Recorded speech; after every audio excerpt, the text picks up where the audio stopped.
This is the Authentic Sex Podcast, real-life conversations about sex, pleasure and relationships. I'm your host, Juliet Allen. This episode of Authentic Sex is sponsored by the Juliet Pleasure Wand. The Juliet is a premium crystal pleasure wand designed to heighten your sexual energy, increase self-love and self-pleasure, expand your orgasmic experiences, and connect you to your true sexual essence. You can read more and purchase your own crystal wand by visiting my website, www.juliet-allen.com. Welcome to the podcast, Chantelle. It's been a long time coming having you on here as a guest, and I'm just so happy that we can sit down today and make time for this and have these conversations. And I love you so much, and I'm just so honoured to have your presence here today. Thanks for saying yes.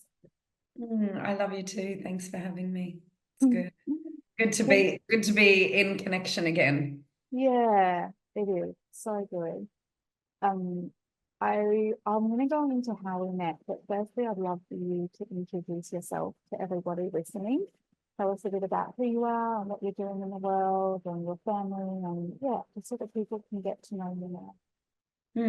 I'm Chantelle Raven, and I created the Embodied Awakening Academy.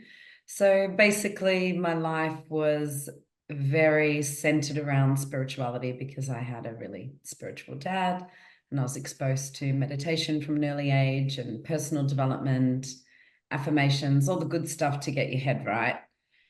And then when I was 30, so like 17 years ago, I was diagnosed with cervical cancer. And that really got me thinking, like, I know that the physical body is so connected to the emotional and energetic. Like, okay, I'm missing something here.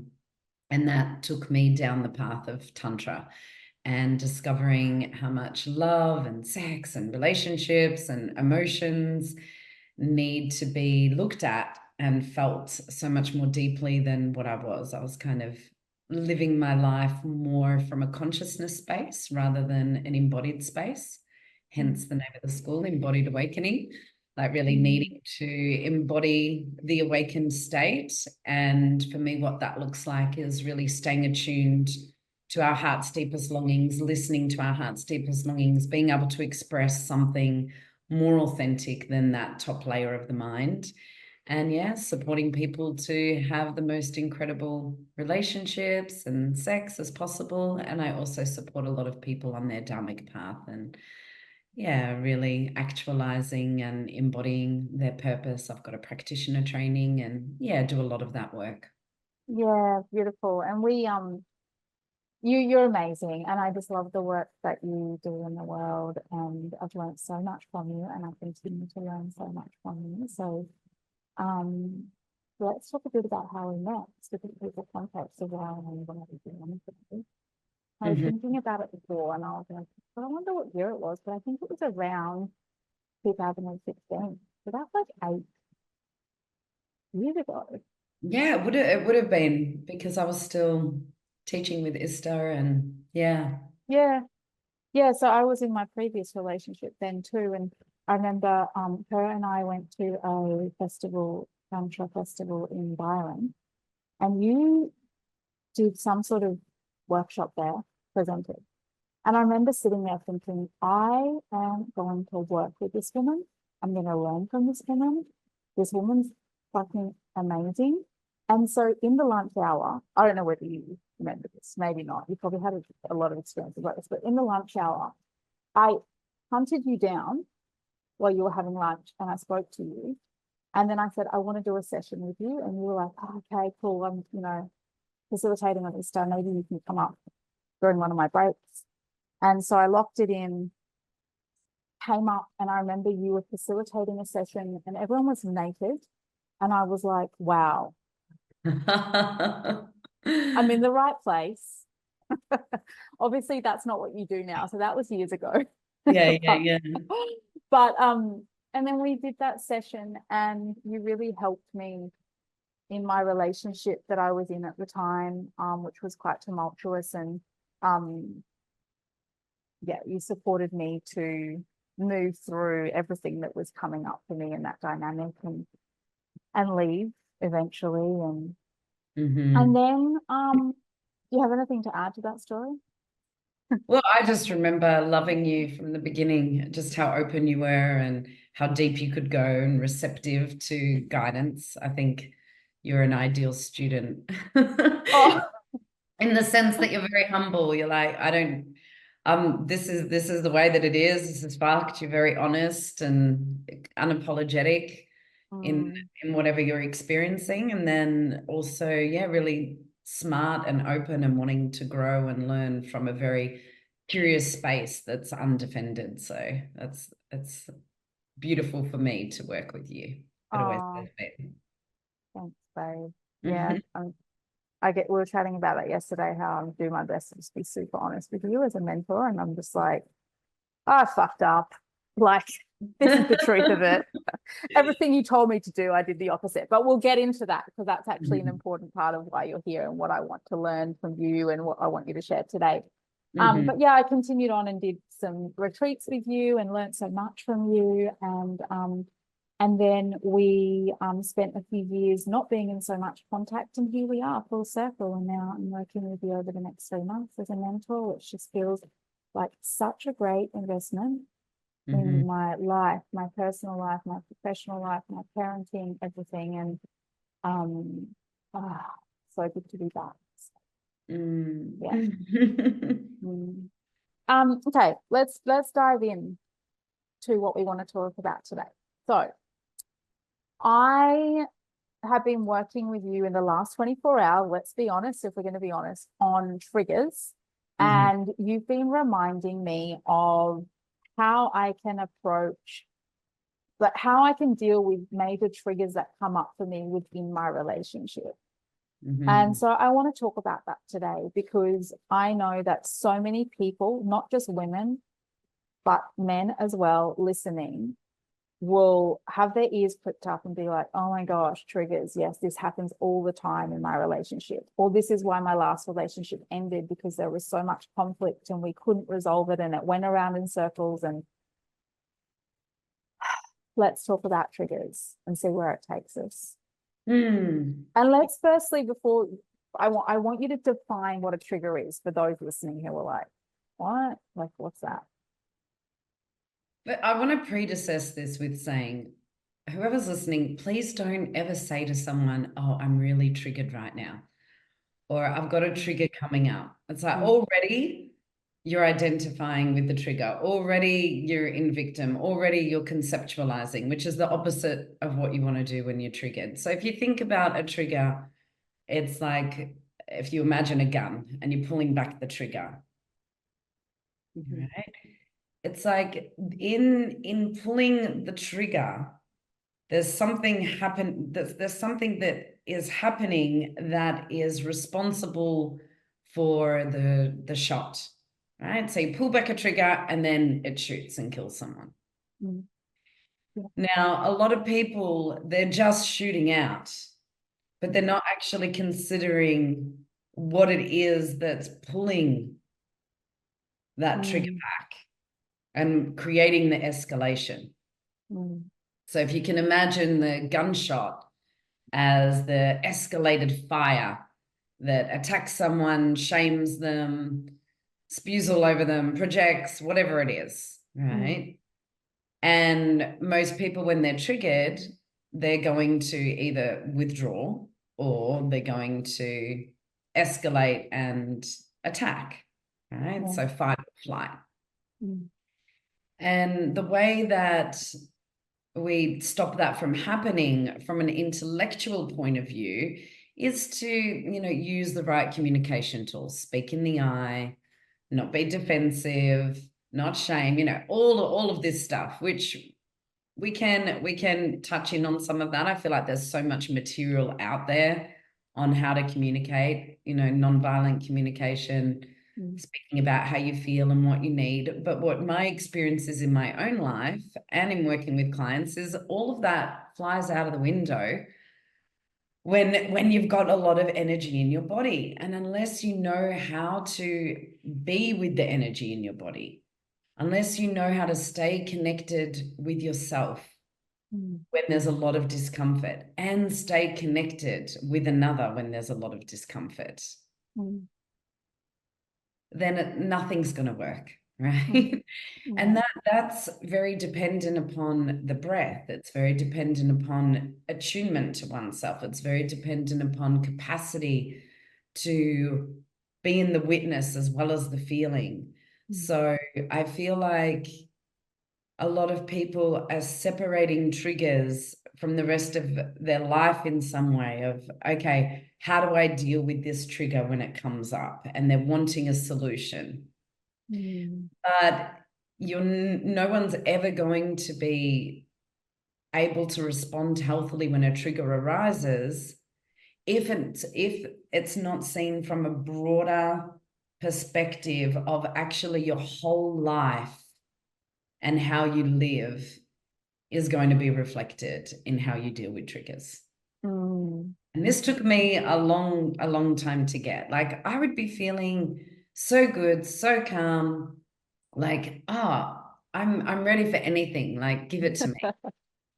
Or I'd go to the next workshop or retreat or listen to something and I'm like, it's going to be so much better now. Mm. And it never was. Like, initially, when the trigger would come up, by applying communication tools, of course, there was a big difference. And that's the first step. Mm. So anyone who's listening, if you don't know the basics of when you're upset and you're communicating, speak in the I as much as you can, you know, Mm. calm yourself down, breathe a little bit, pause. But how the hell is anyone going to be able to do that if in their life they're not calm? Yeah. Or if in their life they're constantly distracted, right? So you can be saying the right thing. I don't know if you've ever had this, Jules, but like, you're in an argument with someone, they know some communication tools and they're like, okay, well, I'm feeling upset and what I need right now is space. And that will provide me with a sense of serenity.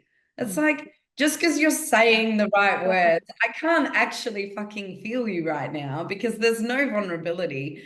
So, what I see a lot of is people with the right words, but their self-protective mechanisms are up. And for those self-protective mechanisms to come down and for us to be truly unguarded and vulnerable so that someone can feel us when we're feeling a lot, we don't just get triggered for no reason. Then the first step to that is really knowing ourselves. So if we come back to that trigger analogy, like with the gun, we have to look at, where is this taking us back to? Because a lot of the time our triggers carry a similar theme. So for instance, if you had a very aggressive father, as soon as someone's angry around you, you're going to regress back into that state of fear and being helpless. And your partner might only be being a little bit aggressive, but your escalation is so high because of the backlog of domination that you've experienced from the masculine, right? Or, if you've been abandoned a lot in your life, especially early on, and then you're experiencing rejection or your partner's not being present with you, then again, that you've got to pull the trigger back to actually experiencing what that abandonment was like then, like what it's reminding you of, and feel that and support that and hold that.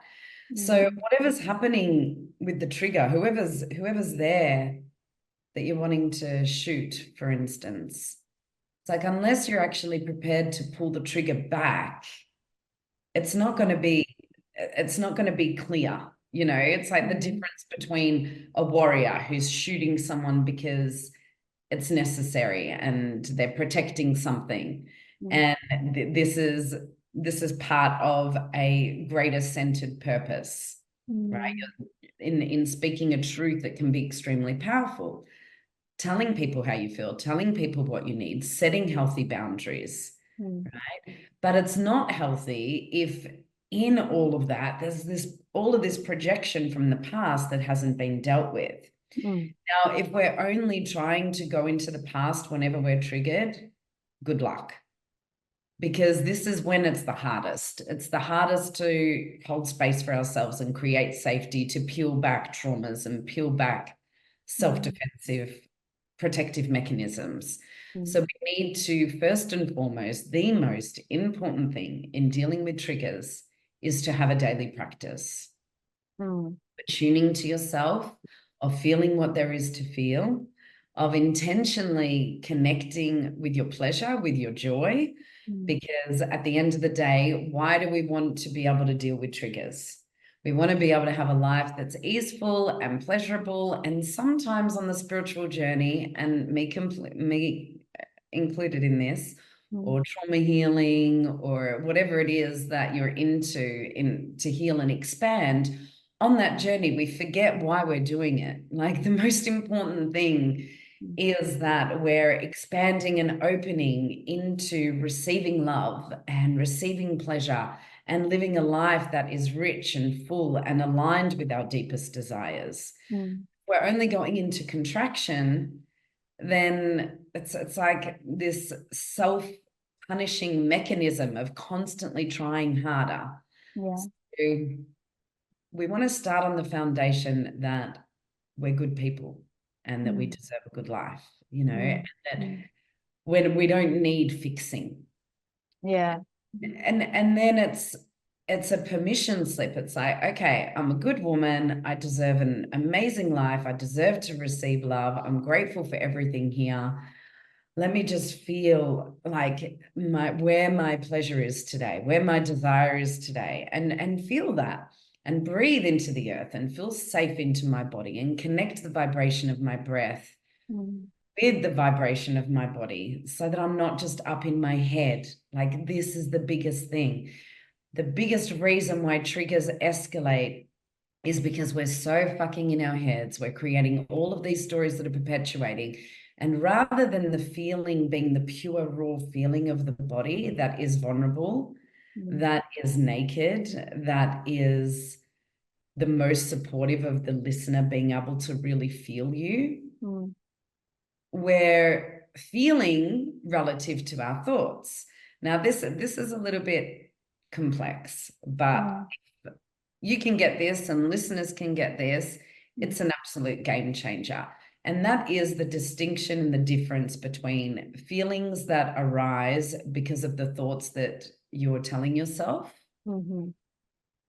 and feelings that arise that are beyond the story and beyond the thought. So in our body, what we have access to, especially when triggers are there, is this deep-seated, like this deep-seated space within us that is so devastated, feeling so disappointed, betrayed, abandoned, scared, right? That we don't usually have as clear access to. It's almost like the trigger is a doorway to liberation. So first of all, we need to look at it differently. We need to trying to solve triggers and see them as an opportunity to come to know ourselves. It's like, oh, it's like it gets interesting. It's like, fuck, I'm still getting triggered when he says he's going out with his mates. Now, if Matisse says to me, oh, I'm going out with my mates, we're in the town. Not that he really does that, but just say I can't imagine Matisse doing no, you can really say I'm going out and hitting the town, but I've definitely had that with men, and it could trigger me. And then straight away, if I wasn't actually attuned to myself, a thought might come in, oh, he's going out with his mates and they're going to be checking out chicks. Yeah. This is a really common one that a lot of women will relate to at some stage in their life. So this is a great example. And I definitely had this, especially because my first partner cheated on me. So, you know, my following partners would just say, hey, I'm going out with my mates.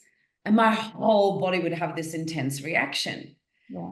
But then I would just cover it up in other stuff. Oh, okay. So when are you going? What time are you going to be going? And I'd managed to create a fight. Yeah. Either like he didn't message me when he said he was going to, half an hour later, or he came home late, or anything I could think of, because I just didn't know how to experience the raw feeling of what this was reminding me of, which is when I was cheated on. Yeah. So I'm just going to either withdraw, be passive aggressive, mouth off, or create a fight, or all of the above. Yeah. Yeah. No, when we're really good at it. So what's the alternative? It's all in the pause. It's all in the capacity to get curious and go, okay, there's a charge here. This is huge. What's going on? Yeah. And then to be able to ask, what is this reminding me of? Or like just breathe deeper into the body and feel the raw feeling, like get out of the story, get away from the thoughts that are dictating your feeling and all the scenarios. Oh, you know, what if they get drunk? What if this happens? What if that happens? And it's all of these future scenarios and thinking about what happened in the past that creates feelings, right? Yeah. That then create explosive arguments. But if we can just stay with what we're feeling and stay in the discomfort of that and breathe into it, our partner's going to feel us.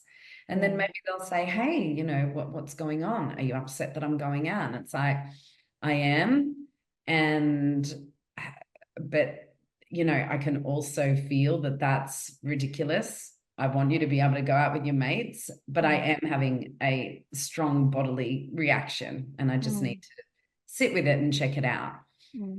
And, you know, that the ability to communicate that way is already going to support your partner to trust you, to trust your capacity to be with what's arising in you. And that's huge. That is huge. And then, you know, when you're feeling it, maybe they're there for you. Or if you're too pissed off, maybe you just want to go and beat some pillows. You know, it's like being with the energy, and energy is big. So giving it breath, sound, and movement is really important. And emptying out. Like there's a lot of parts of us that are frozen in time that didn't get to really express and release the anger we were feeling, the sadness we were feeling. So I bypassed at the stage in my life with my first partner. I bypassed a lot of what I was feeling when I found out he cheated on me with meditation, with just witnessing and observing, and with positive thinking. And that's great. Like those tools were really helpful. But what I needed to do was like shake and scream and feel just the devastation in my body. So I've had to go back and do that with so many different parts of my life, and relationships are the best way to trigger that, right? So it's really approaching relationships from a different place of, wow, this is a situation where it's easy to go into identifying with the daughter or identifying with a smaller part of ourselves, right? And that's where a lot of our trauma lives.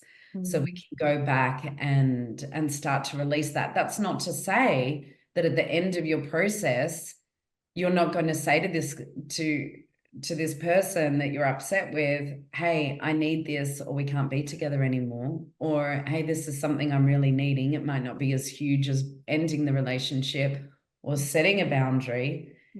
It just means that that's coming from a clear space. That's not just this crazy fucking fight or flight. I've got to get out of here. I've got to fight you. You're my enemy. You need to save me. All of this that happens.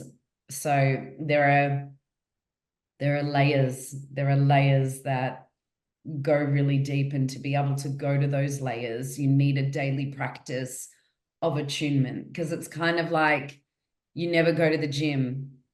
And then when you really have to, like when your child's in trouble and something's fallen on their leg that's really heavy, you suddenly have to lift it when you've never lifted something in your life. You know, you've got to train the muscles into introspection. You've got the muscles that so quickly turn someone into our enemy or our savior as soon as we're triggered, need to be trained to be with what's arising in us without creating separation, be with what's arising in us and release a lot of the trauma that's trapped in our body. So a daily practice of, intentionally connecting with pleasure, intentionally connecting with desire, moving the body in ways that feel good, and then seeing what contraction is there. Yeah. Seeing what's like, okay, what am I feeling? And, every morning when I do this, I'm usually surprised. I'm either surprised at just how absolutely blissful I feel and that there's nothing other than bliss and love and how grateful I am, or I'm surprised that, oh shit, that actually I'm scared around this new thing that I'm launching, or actually I'm really scared about going to LA, or I'm scared about Caleb going on a skiing trip, whatever it is. A lot of the time, things that I don't even know that I'm feeling afraid around will come up in my morning practice of just giving myself that attunement. And something I hear from women a lot is, he doesn't even ask me how I feel. He doesn't even ask me what I did. I'm Right? laughing because I relate. Yeah. Yeah, it's just so common. And I'm like, so what about your inner masculine? Does your inner masculine tune in with you about how you're feeling and what you need? And the outer masculine is a reflection of our inner masculine. It's a mirror, right? So the more, if I look at my earlier years, when I wasn't really creating a safe container of silence and stillness for my feminine heart to be felt and heard, for my little girl to be listened to, I was getting abandoned left, right, and center. Like they were really there when they were there, just like when I was really here, I was really here. But when they were gone, they were completely gone. And there was a part of me that would just switch off and kind of run my life on autopilot and not even connect with what's going on in here. And then the more that I cultivated that healthy masculine energy, finally my feminine started to coexist with him and even start leading, because he was completely dominating my life, but not in the way that I needed. So the inner masculine is absolutely foundational to being able to deal with triggers in a way that is going to grow the relationship rather than just keep damaging it. And I want to make a differentiation between the divine masculine and the more embodied masculine, right? So the divine masculine is silence, is presence, is stillness, is what every woman wants when she's upset. Yeah. It's that energy that is listening without judgment, creating safety, right? Not having an agenda. I mean, if you think about how often when you're feeling something, there's a voice in your head going, oh, you're fucking up. He's fucking up. Why are you doing this? It's resistance to what we're feeling. And it's like trying to find a solution. Oh, I'm feeling this. I'll listen to a podcast about it or read something about it. And this energy of trying, of pushing, of ambition, that's more the embodied masculine energy. And usually that is operating on steroids. Yeah. Because that is the energy that's most valued in our society, right? And that was definitely really strong in me, just constantly wanting to improve. So what was happening when I was feeling a lot with my partners? They were coaching me through it. I'm like, stop fucking coaching. Oh, that's my pet hate. Oh, it's so annoying. Oh, it really triggers me. Yeah. If Nick asks me some calculated question that sounds anything like he would be coaching me, I'm like, stop fucking coaching me. And then that triggers him. And he's like, I'm not, I'm just, and then that escalates into some other fucking argument and takes away from what's actually going on. So yeah. Yeah, it's intense. But if you think about your own internal coach, because once you don't have an internal coach that's coaching you through something, you don't even put up with it anymore. And when I finally got to that place, I would just be like, you don't need to coach me right now. I'm angry, I'm sad, and I'm allowed to be. And because they're like spiritual teachers who I was with often, it's like, how are they going to argue with that? Yeah. But first I had to find that in me, because feeling is the most powerful healing. You don't actually need to do anything. You've just got to feel what's here. And if you think about it, from the time that we're so young, we're in schools, we're sitting on seats, and our minds are just being penetrated, right, with information. Yeah. And so our minds become so strong. Like, how much of our day is spent feeling when we're at school, in primary school or high school? Yeah. And And we're not moving, we're not really breathing deeply, we're not making sounds. And breath, sound, and movement are these portals into truth, amazing portals into truth. And sound is one of the best ways. Like, people are often, they realize that it's really important to breathe in order to calm down. But they don't realize how important sound is. And sound actually tones the vagus nerve, which stimulates parasympathetic, right? Which stimulates a relaxed response in the body. And people are so resistant to sound because they've got to fucking let go of what they're holding on to so tightly. And at the core of the issue with conflict is resistance. One of the people, or both, do not want to surrender to the discomfort they're feeling. They want to escape from it. yeah. And so they're resisting it.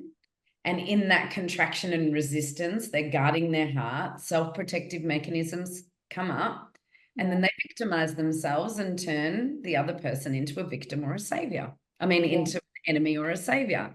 Yeah. And it's fucking crazy. And nothing's moving forward.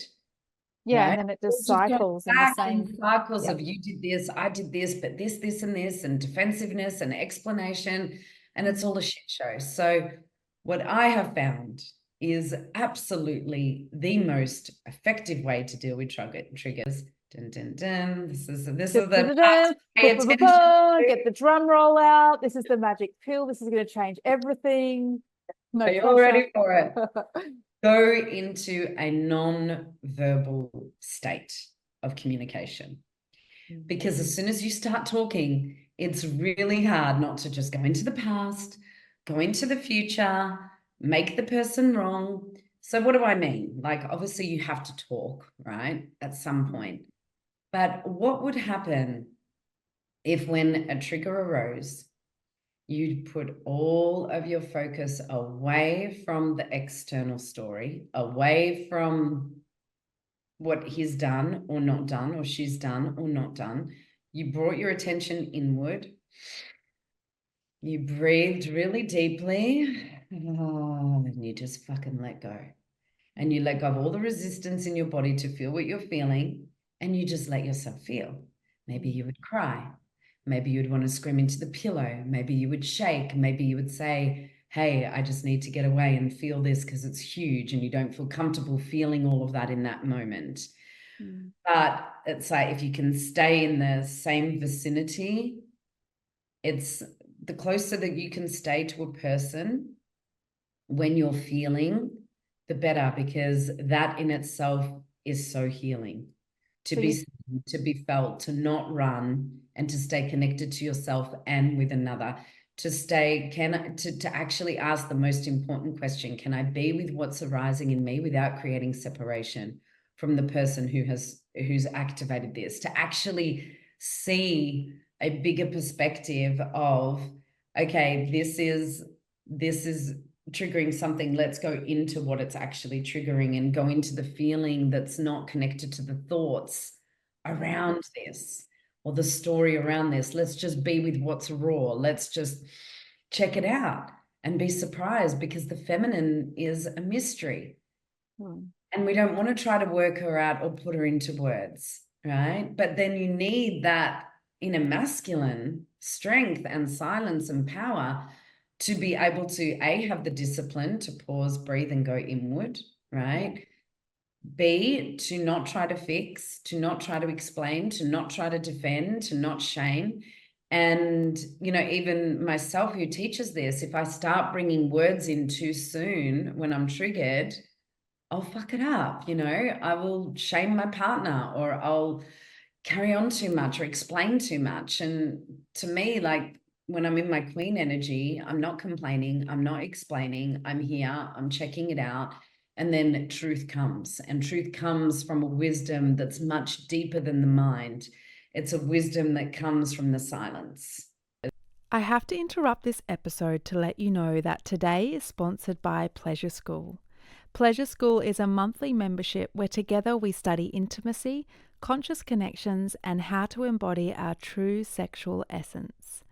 Every month, students of Pleasure School access members-only educational content across a wide range of formats, including written, audio, video, and guided home study. Pleasure School is led by myself, and I'm also joined by other teachers who are pioneering in the fields of sexuality, relationships, and holistic health. This is your chance to join a unique online school like no other in the world.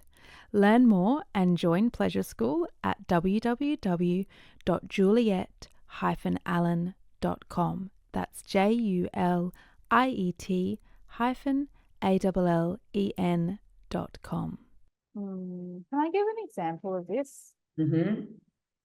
So yesterday I was so triggered, and I actually voice messaged you and was like, babe, I'm so fucking triggered right now. I was in a grocery aisle and I was like, I'm doing the grocery. I'm fucking fuming. I'm so triggered. Like, I just want to go off.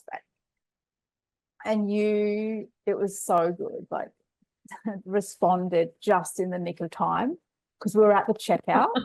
And I was like fuming, standing there, like passing all the groceries to the guy, just like get them in the bags and ready to go to town once I get in the car, you know, like when you're just so activated. Mm-hmm. And then I saw bing, Chantelle, and I was like, oh yeah. And I was like, I'm just going to go to the toilet. I literally just left everything. I was like, I'm just going to the toilet. Nick's like, yep, because he could feel like, she is fuming. I went to the toilet, listened to your voice message, and you reminded me of what I needed to do. Because in all honesty, I feel like, and I learned this a few years ago and I applied it to my life and I did my daily practice, and fuck, it just has such a great impact on all areas of my life. And then I started reproducing again and had my little ones, and everything just kind of fell to the wayside, and I haven't been doing my morning practice. Mm-hmm. So yesterday, you reminded me of what I needed to do. So we got in the car, and my intention was, when we get home, I'm just going to, go and feel and just feel everything that's coming up to me rather than forget to go on to me. But we got in the car and he said to me as we drove off, he said, are you still fuming? And I was like, I'm not fuming. I just feel really sad. And then he put his hand on my leg and I held his hand, and then I just started crying.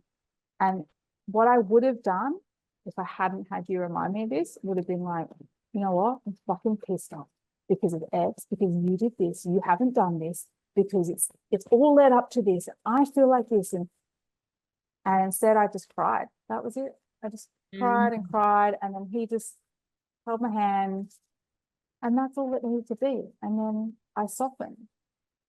I didn't need to say anything. And so I just wanted to give that like personal example of, what's possible. What came out of that was Nick softened too. Yeah. And he felt me instead of me spewing my words at him in a confined space in the car. And so. And then you actually, once you felt that, you were also able to say, hey, I just need some time with you, right? And he was responsive. Yes. And then that's what came out of it. We got home, and then, I said what I needed. He said, yes, I can give that to you. And then, it was a lot calmer. Yeah. And it didn't take you long. It's just going beneath the waves of the immediate reactions. So if you can imagine, it's like the ocean and you see the waves, and your initial waves was fuming and fuck him and fuck this. But then when you go deeper underneath the surface. And, you know, when you swim underwater and it's so beautiful and calm and silent, no matter what's happening, that's the masculine that you want to connect with. That's the void, that's the silence. And then it's like, okay, when I breathe into that, what's there? Oh, sadness. And usually underneath sadness is anger, and underneath anger is sadness. So I'm like you, I fume first. And then I make my way to vulnerability. But some people, they know sadness and and that the tears really well, but actually underneath that, they're fucking pissed. Yeah.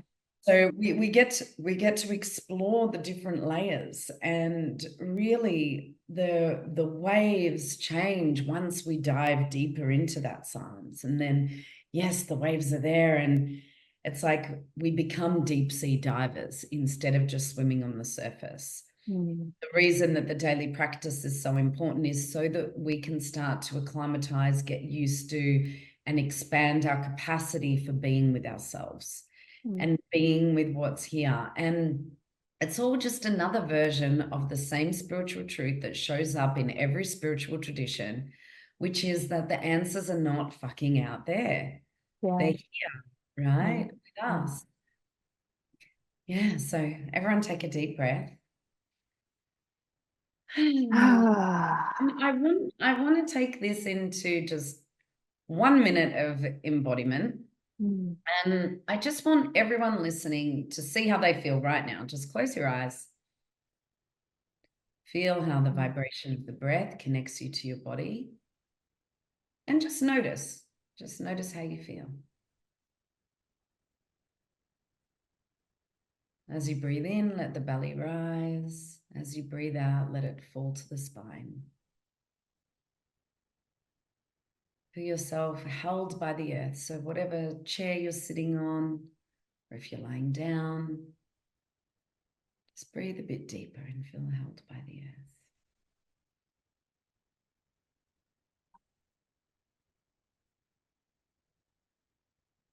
And I want you to consider everything that you want when you're feeling sensitive. Or even when you're feeling pleasure, when you're feeling pain, when you're feeling pleasure. What would you love from a partner? And I'm assuming it's a lot of women listening to this. So how do you want a man to be with you? Can you give that full presence to yourself right now? Can you feel him right there, wanting to see you, wanting to hold you, wanting to explore the mystery of who you are? And then bring one hand to your heart, one hand to your womb.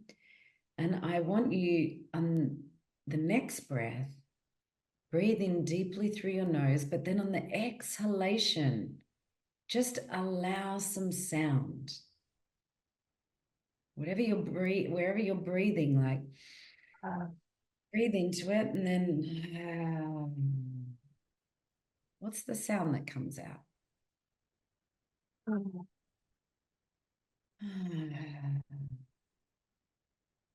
now just grab your hands, cover your mouth with your hands, and just scream into your hands a little bit. Just shake the body as you do that. If you're sitting at home listening to this, just do it, please. I want you to notice how you feel. Okay, now stretch your arms out. Breathe in, expand your arms out on either side of you. And then bring your arms in. Let's do that another few times.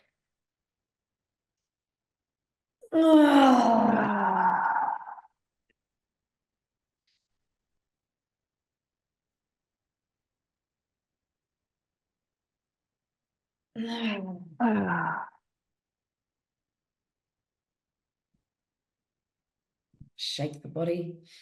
Just give it a bit of a shake.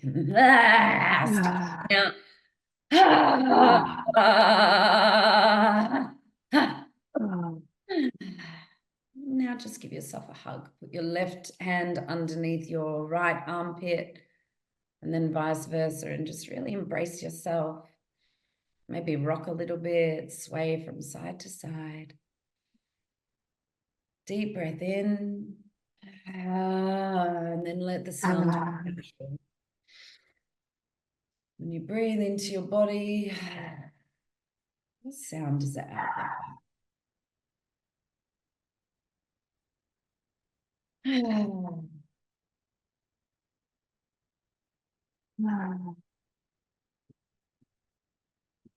Okay, so that was literally a minute. And I want you all just to notice, do you feel a bit better just after 1 minute? So I love that you did that. No one's ever, not one guest on my podcast, and there's like 170 episodes or something, has ever led the listeners through a practice to show them what's possible. So thank you. Yeah, you're welcome, gorgeous. And it's really that simple. It's returning back to the most enlightened state, which is a child. You know, Nietzsche, I've got a honors in philosophy and loved philosophy, just really, really got into studying so many of the different aspects of philosophical thought that expanded my being. And perhaps the most life-changing paper that I read was one by Nietzsche, where he's talking about the 3 stages of evolution at a soul level. And the first one is like when we're a camel and we're like, you know, we're plugging along and we're filling our humps and we're drinking from new water and we're accumulating as much information as possible. It's like, you know, when you first realize, oh, fuck, maybe the rest of the world doesn't need to go to the psychologist and something's with me, or maybe there's more to life than this. And you know, you want to learn, so you start drinking it in and you start filling your humps, but it's hard going, you know, you're getting out of this comfort zone of whatever you've been experiencing that is supporting you to be inspired for something else, which means it's probably a bit of a drag, at least some of the aspects of your life. So you have to feel that for the first time, and you have to feel this kind of like, oh, you're learning, you're drinking, you're plodding along, and you're that camel. And then you hit the fun phase where you become a lion and you become rebellious and you're like, fuck the system and I'm going to make something in my life and I deserve to follow what I want and what I need. And you start to stand up for yourself and it's like, and you feel that power of rebellion. And that you're part of a new movement, and you start to meet other lions, and then you start to actually take some sheep to their reflection where they can see that they're a lion as well, and you feel the fire of that and the excitement of that. And then he says the third stage, which is the most evolved stage, is the innocence of the child. And actually, I didn't fully understand this till a few years ago when I feel like I can honestly say that the most consistent energy in my body is more of an embodied state of awakening than anything else. And it really came to me one day when I was just, you know, feeling everything, experiencing it fully without resistance, surrendering into it, and just feeling like, fuck, man, I've really got this, you know. I've got this piece, and I jumped into the ocean. I was in that celebration. I'm like, it's because I'm so much more connected to that childlike state of just being with my direct experience. And when I'm angry, just fucking shouting and throwing a tantrum. When I'm not getting what I want, throwing a tantrum. When I'm upset, crying. When I need a hug, asking for a hug. And that natural state of a child that's in the constant breath, sound, and movement of their experience, it's so suppressed. Right? And then there's so many triggers with children because they're often expressing what we're suppressing, and then we're suppressing that. So really, this is about being like a child. It's about holding on so fucking tightly. You know, children don't have all these ideas of you should be doing this, I should be doing. They just know what they just know what they're feeling. They're just here and alive in that. So can you be? This is my question to you. It's like, can you live your life so intentionally connected to being fully alive, totally present, and not controlling your experience anymore, that when you're triggered, that same state is an actualization. That same state then applies. And I'm not saying I'm perfect at this. I'm not saying anyone's ever going to be perfect at this, because we're human. Mm. And I even trust that, sometimes I don't pause. I'm, just a fucking psychotic bitch. Not very often, but in those times that I am sometimes I'm speaking a truth that the only way I'd be able to speak it was to be in that completely out of control state. Yeah. I see it with my partner as well. He very rarely loses the plot. Probably in 3 years, maybe 3 times, right? Yeah. Him totally losing the plot is definitely very mild. I bet. But, he might be a smart ass and raise his voice a little, right? Yeah. It might be an aggressive tone. And he's telling me something I need to hear.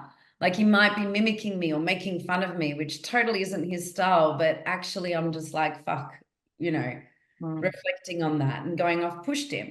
Sometimes we need to feel that we've pushed someone so much. And no one's ever, by the way, this is for when you're holding space for an upset more than being the one to share, which is just as important. No one is ever angry just for nothing.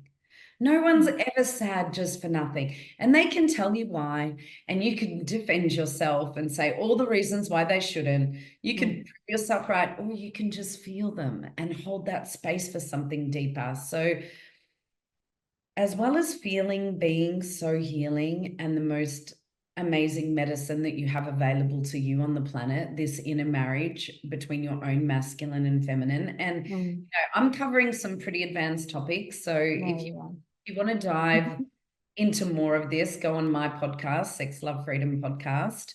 Yeah. And, I go into... I forgot that you've got that. Yeah, that's a good resource. Yeah. Yeah, I've got that. And I do go through embodiment practices in that. It's a lot of material from my retreats and workshops. So check it out. Yeah.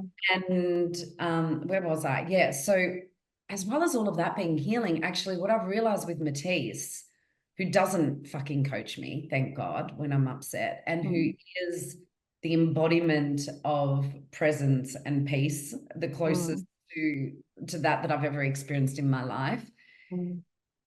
I have experienced such a deep level of healing in my own being because he is such a deep listener. And from feeling that and the power of that, I want to give that same listening, to myself. And then I can give that to others, because if you hold space for yourself enough times, and you see that your own story, and then you feel the power of going deeper, guess what? Naturally, you want to do that for another. Naturally, you realize that actually what they're saying isn't even important. So this is the mature feminine.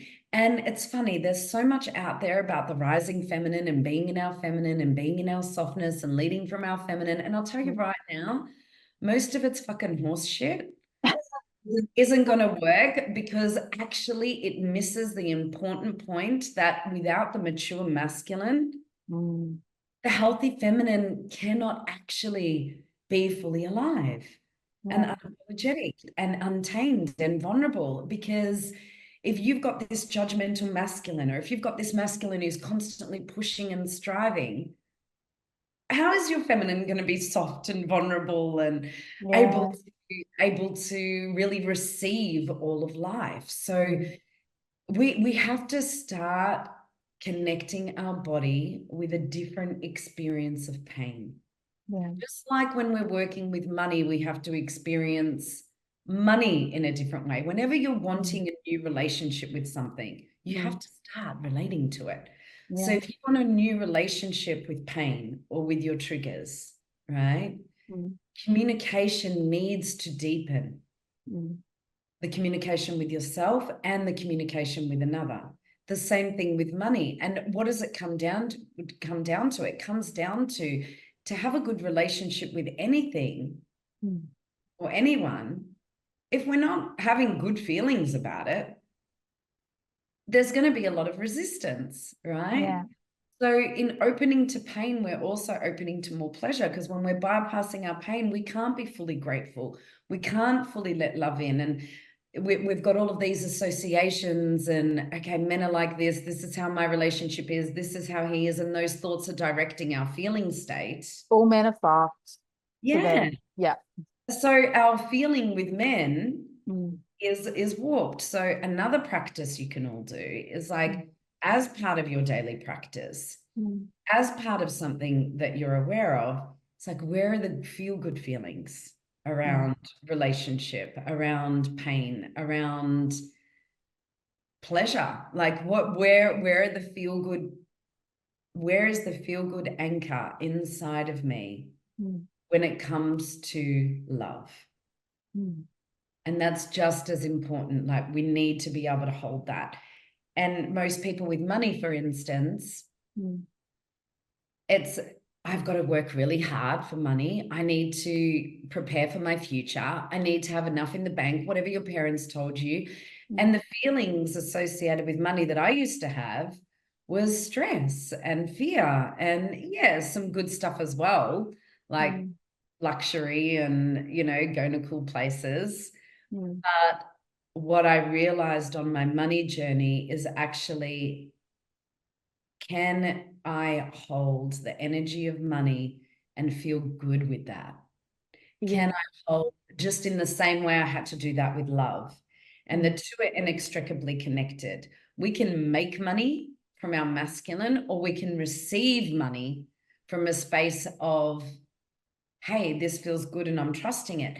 But you've got to bring those feel good feelings in every day. You've got to like feel the money that you have, everything it's giving you.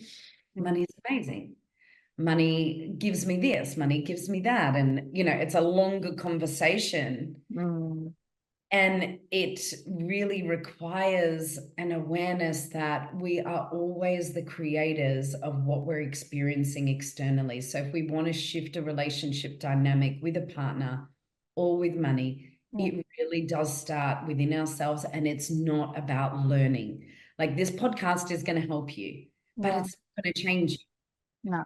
It's your own experience of moving the energy that's in your body. And if you find it really hard to be still, if you find it really hard to be with yourself and to give breath, sound, and movement to your feelings, then don't beat yourself up on that, because you're not taught how to do that, right? This is a return to your emotional innocence, to your erotic innocence when you're connecting with your pleasure. So take simple steps, and part of anything, any new journey, is always about being patient with yourself. It's always about, when you notice that you've gone down the wrong track again. Like, I remember when I first started, you know, really being able to stay with what I was feeling, I would beat myself up more when I wasn't able to do that, because the contrast was so strong. And I'm just like, you're a fucking idiot. Like, why did you just do that to yourself? Yeah, and having to get it perfect, I find, like, my mind comes in and it's like, oh, you should be feeling more, or why do you feel this, or you're not moving enough, or like this song sucks, like all the, you know, all the things. But then I remind myself, you're doing it. Like, it's okay if you just sit here. It's okay just to feel uncomfortable in this. Like, it doesn't need to look and feel a certain way. There's no right way for you to just be with yourself. It takes time. It's like, you wouldn't expect to go to the gym for a week and have muscles. Like, you're literally developing muscles. You're literally expanding your nervous system capacity to be with what is. Absolutely. And this is like, if we could surrender and just become open to whatever we're feeling without resistance, that is awakening, right? Yeah. But it's not pain that causes suffering. Actually, I can really enjoy crying and beating pillows and shaking and feeling that, because it's alive, you know. It's like nature. Imagine if nature was always the same. Imagine if the waves were always Oh, calm. it'd be so boring. Never rained. It was always sunny. It's like that unpredictable light, sunshine, river flowing, waves, whatever it is, that's all inside of us. Yeah. And so we need to take things to the next level beyond concepts, beyond are you in anxious attachment or avoidant attachment? Yeah. Are you communicating this way or that way? It's all good stuff, but it's not it. Yeah. What is it is, can I be with my direct experience? Can I be with what's arising in me without creating separation with another? Can I stay connected to myself and another? And the healing in that, a lot of us have never had that. A lot of us have never been able to just feel without someone, without a parent saying, go to your room, or, Yeah. oh, here's this to make you feel better, or don't worry, maybe they won't bully you tomorrow, or whatever Yeah. it is. It's like, can you just hold me in this? And that's, so we need to do that for ourselves. We need to request that of our partner. And what I find really helps myself and my partner when a trigger is up is if because I, like a lot of women, we have very strong emotional bodies. So it's like, if I'm going to talk to him and there is still a bit of a charge, but I feel like actually I need to express, I just don't have the capacity to hold this, I'll say, hey, I'm feeling upset. I'm not completely clear. There's still some charge. Do you feel like you can hold this? Then he'll like breathe and kind of strengthen himself, and at least he's prepared. Yeah. Right? Just And not like an onslaught of bullets to the head. because men, they have a strong failure wound, and confrontation, before we've even said anything, they start to feel that. And it's not just men, it's the masculine in all of us. And then it's the same with the feminine. If they are going somewhere, like if a guy just says casually, oh yeah, I'm going on a boys' weekend next weekend, while he's cooking, while he's like doing something, cooking or cleaning or walking to the car or driving, we're like, are you fucking kidding me? Yeah. You're like, Just told me that casually, because he's actually unconsciously or consciously scared to tell us, but then he's going to get such a worse reaction because we don't feel his presence in that moment. But if he says, hey, you know, I want to talk to you about something, and, you know, see how you feel. I feel like you might get upset. So is it a good time to talk about this? Right? Is it a good time to share this? So that can make a big difference, is actually just setting up somewhat of a container. And again, like everything I'm saying, life happens and you can't always put things in structures and shit just goes down. And when it does, it's also really good for the listener. Someone's upset, to just go, hey, like, I want to feel you, but right now, all I can feel is this attack and onslaught of like everything I'm doing wrong. Can we just take a moment?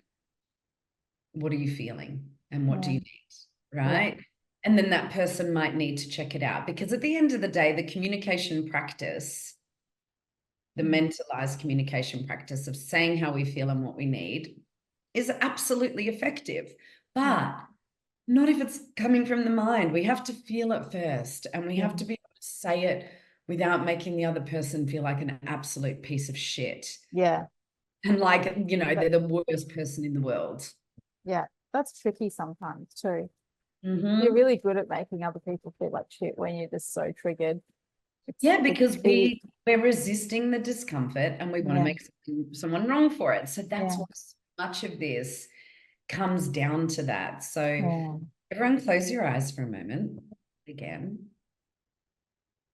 and feel how the breath is connecting you to your body. And everything I've just said, without even let your feelings have no thought. Just what are you feeling in your body after all that? You don't even have to understand why you're feeling it, but I'm sure this is provoking some deeper feelings in you. So breathe in through the nose. Let the breath go into the body. And then just bring some movement and sound to that out breath.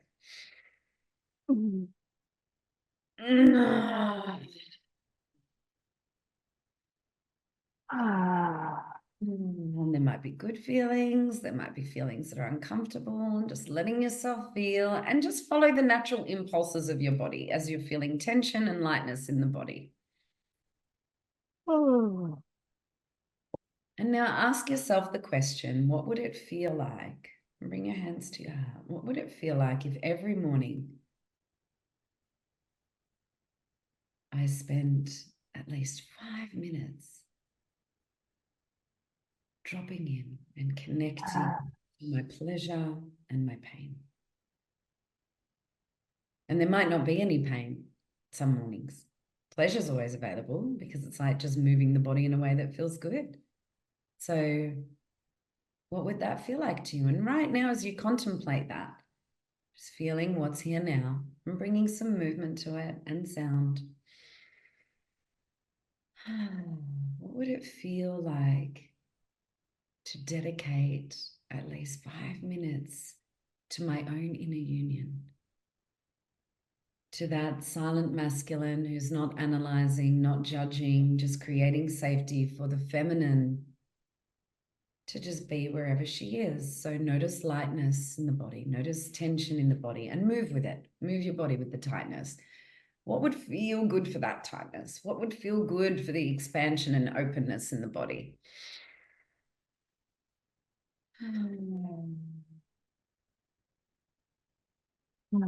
And the more curious you are, the more your experience will unfold. And then just bring some loving touch to yourself. Touch your head, your scalp. Give yourself some love. Maybe you want to bring some touch to your neck, to your heart, to your womb. How does your body want to be touched? How does it want to be paid attention to right now? How does your being want to be touched and paid attention to right now?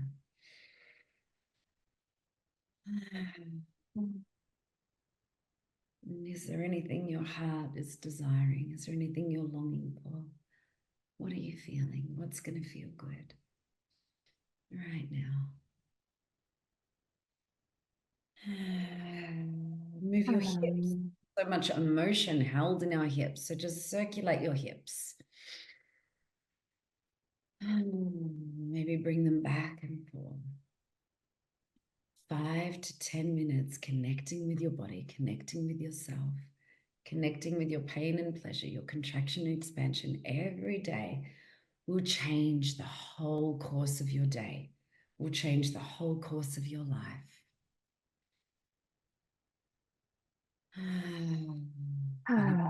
Train you for those difficult moments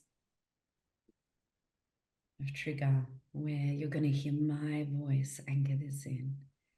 How can you fully surrender to what's arising in you right now and feel what's here without resistance, without creating separation? Can you be in the mystery and the magnificence of the non-verbal feeling that is always the most healing, internally and for the relationship? Deep breath in. And then when you're ready, opening your eyes. Thank you so much. I think we'll just end the episode on that note. For sure. Two things. Hopefully I remember what they. One, for women like me who are deep in the motherhood season and who wake up with children literally climbing all over their head, and wanting breakfast and all the things. Yesterday I said to you, I'm finding it difficult to do in the morning, and you said to me, if you need to do it in the shower, do it in the shower. If it's not in the morning, that's okay. So one evening I did it after I put the kids to bed. So I was like, okay, now it's my moment. One morning I did it in the shower.